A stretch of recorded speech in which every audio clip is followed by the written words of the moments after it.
ခောက်ဆွဲကြော်မလို့ဆိုပြီးတော့အိမ်မှာရှိတဲ့ခောက်ဆွဲတွေကိုပြုတ်တာတစ်ခုကမမရဲ့နောက်တစ်ခုကရွှေမြကျုပ်ဂျုံခောက်ဆွဲလားအဲ့ဒါလှုပ်လိုက်တာဒီမှာနှစ်ခုကိုပုံရောထည့်လိုက်တဲ့ဟာဆိုတော့မ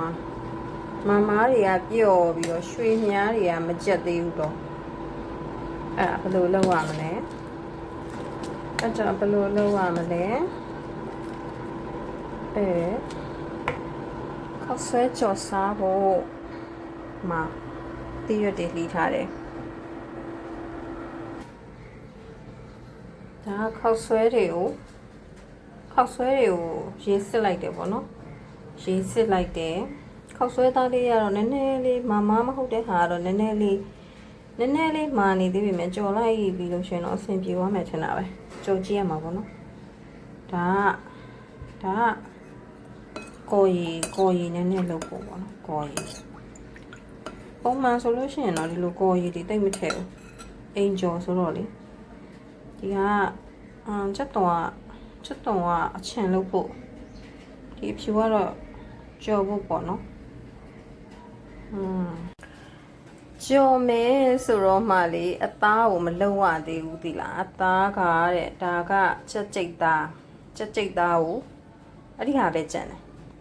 ဒီဘက်ကဟာအဲ့ချက်ကြိတ်သားကိုကြော်ထားတဲ့ဟာလေးပေါ့နော်ကြော်ထားတဲ့ဟာလေးဒီဘက်ကဟာကိုညှက်ထည့်မယ်ဒီဘက်ကဟာကိုတော့တဲ့ဒီဘက်ကဟာကိုတော့ဘယ်လိုလုပ်ရဘက်ကဟာတော့အစိမ့်တိုင်းပဲလုပ်ရမှာအခုမှစောကနေရေကတစ်တာတွေကထုတ်ရမှာအခုမှထုတ်လိုက်တော့လေအဲ့လိုဖြစ်နေမျိုးကျုပ်ကြောင်လေးရှိသေးတယ်ဒါကကြက်ဥကြောင်လေးပါနည်းနည်းညှက်ထည့်မယ်ကြက်ဥကြောင်အရင်ကြော်ရမယ်နဲ့တွေ့နော်ချက်သားကိုလိုရင်းနဲ့ကြက်ဥကြောင်ကိုပါကြော်လိုက်ရင်ကောင်းမယ်နဲ့တွေ့ဒါ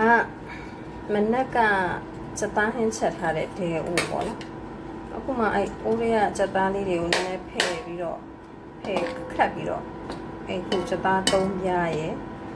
ကြက်ဥကြောင်နှချောင်းရပေါ့နော်ရေနဲ့နည်းနည်းလေးဖြစ်အောင်နည်းနည်းပျော့သွားအောင်ရင်ထည့်လိုက်အောင်မယ်ပျော့သွားပြီးတော့မှဒီချက်သားလေးတွေကိုခြေပြလိုက်မယ်ဒီကောင်လည်းနည်းနည်းလေးဖြစ်သွားတယ်ဆိုမှကကြီးနဲ့ညှက်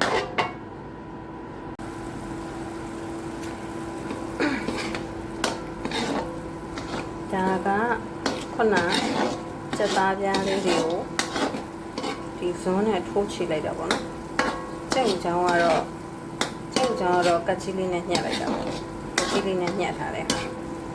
ချက်သားပြားကတဲ့ဘာနဲ့လုပ်ထားလဲဆိုတော့ချက်သားပြားတက်ဝယ်ထားမှာမဟုတ်ဘူးသူကချက်ကြိတ်သားလေးတွေကိုဝယ်ပြီးတော့စားရယ်ချက်သွန်ပြူထောင်းပြီးတော့ပေါ့နော်ချက်သွန်ပြူထောင်းပြီးတော့နေကောင်းလေးနဲ့အလုံးနေထားတာပေါ့ဒါလေးကြောက်လို့ရှင်ပေါင်မုံထဲမှာချက်ဥရဲ့အသားများလေးရဲ့ထည့်ပြီးတော့ညှက်စားဖို့ပေါ့အဲ့လိုအစင်တန်လေးတွေလှုပ်ထားတဲ့ဟာလေးပေါ့အခုကတော့ဒီမှာတန်ကြောစားဖို့အသားမရှိတော့တာနဲ့အဲ့ဒါကိုသုံးလိုက်တာပေါ့နော်ဒါစီတွေတက်နေပြီဆိုတော့ရှုပ်ကြလုံးဖောက်ပြရမှာပေါ့နော်ရှုပ်ကြလုံးကိုဖောက်ခဲ့မယ်ရှုပ်ကြလုံးကိုဖောက်ခဲ့ပြီးတော့ဟုတ်လဲဖောက်ထည့်ပြီးတော့မယ်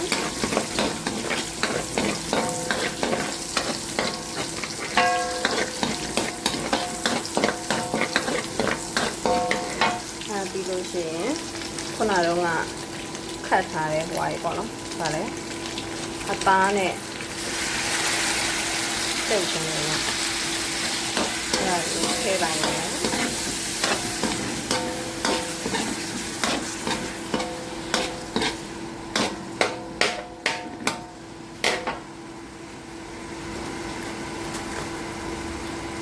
ပြင်တကြားခတ်တယ်ဆိုတာမသိပါဘူး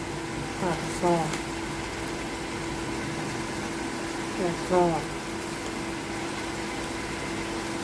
သုံးဆုံးပေါ့နော်ဆုံးကတော့အသေးဆုံးလေးပဲအဲ့ဒါသုံးဆုံးထည့်တယ် ခဲ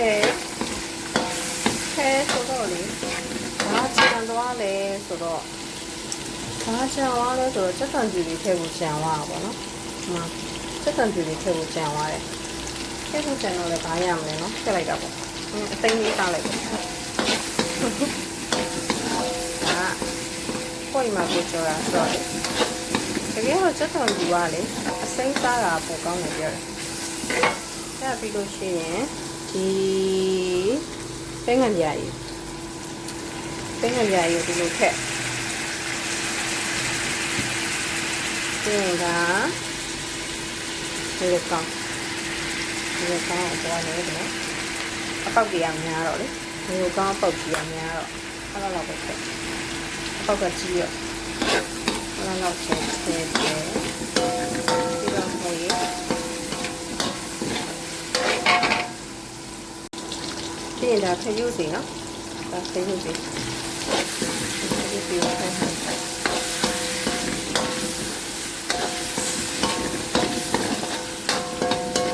သားလည်း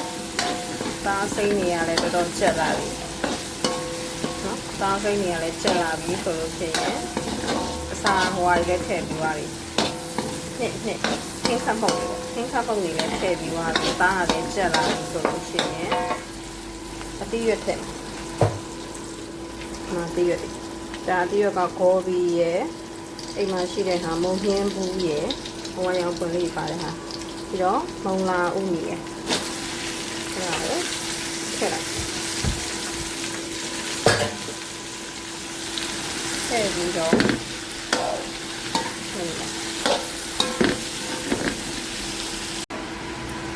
အသေးရွက်လေးတွေကမှနည်းနည်းနွမ်းသွားပြီပေါ့နော်နည်းနည်းနွမ်းသွားပြီဆိုလို့ရှိရင်ဒီကဟင်းခတ်ဟုတ်ပါဘူးချက်သားမှုန့်နည်းနည်းထည့်ချက်သားမှုန့်ကိုအများကြီးတော့မထည့်တော့ဘူးရှေ့မှာဟိုဟာခရုစီဒီပါလေးကလည်းနည်းနည်းငန်များတယ်ငန်ပါတော့နည်းနည်းပေါ့ဒီလောက်ဇွန်တက်တက်လေးပဲကော်ဖီလေးပါလေးတောက်ရင်ကော်ဖီဟုတ်တယ်ကော်ဖီဟိုဟာတကြားခက်တဲ့ဇွန်လောက်အဲ့ဒီကော်ဖီပါလေးဟိုဖြင့်မှွေတဲ့ဇွန်လေးပေါ့ပြီးရင်စားဒီလောက်လေးပဲထည့်တယ်တော့ပဲငံပြားကြီးတွေကငံပြီးသားဆိုတော့နည်းနည်းရှော့လိုက်ပဲငံပြားကြီးငံပြီးသားဆိုတော့ဆောက်ဒီလောက်လေးပဲထည့်နည်းနည်းပဲထည့်ငံမကြိုက်ငံတွေးတိုးတယ်လေငံလေးစားတာငံတွေးတိုးတယ်အဲ့ဒါကြောင့်မို့ခုမှရပါပြီဆိုတော့ပေါက်ဆွဲထည့်လို့ပဲကျန်မှာပေါ့နော်ပေါက်ဆွဲကိုအဖြူလေးပဲစားခြင်းတယ်ဆိုလို့ရှိရင်တော့ဒီအတိုင်းကိုပေါက်ဆွဲကိုထည့်လိုက်ပါတကယ်လို့ပေါက်ဆွဲကိုညိုလေးစားခြင်းတယ်ဆိုလို့ရှိရင်တော့အမှပေါက်ဆွဲကိုညိုလေးစားခြင်းတယ်ဆိုလို့ရှိရင်တော့ပဲငံပြားကြီးနေရမှာပေါ့နော်ဒါပေမဲ့ပဲငံပြားကြီးကလည်းအဲ့လိုအနောက်ပဲငံပြားကြီးကလည်းအငံနေပါတာဆိုတော့လေဒီအငံနေပါတာဆိုတော့မထည့်တော့ဘူးဒီဟာကိုဒီကနေ့ဟုတ်လေဒီနေ့ထည့်လိုက်ပေါ်ယူပါအဲဒီမှာအစွဲရပြုတ်ပြဲနေတော့မှွေလိုက်အောင်မယ်ဒီပေါ်ရမထည့်ပြတော့ပေါ့နော်ပေါ်ရကိုဘာဖြစ်လို့မထည့်တော့လဲဆိုတော့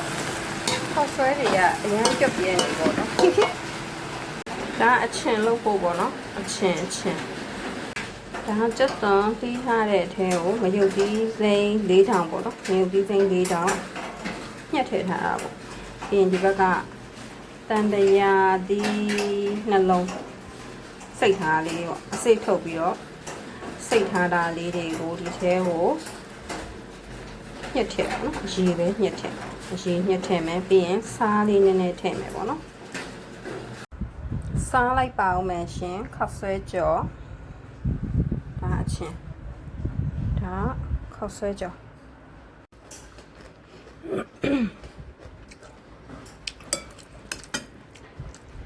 စားလျှော့ထည့်လိုက်တာမှန်သွားတယ်ဘာလို့နည်းနည်းလေးတော့ဟိုကအပေါ်စားဆိုတော့ဒါက နေတော့လောက်ပဲ ပဲငံပြားကြီးရယ်ခရုစီရငံပြီးသားဆိုတော့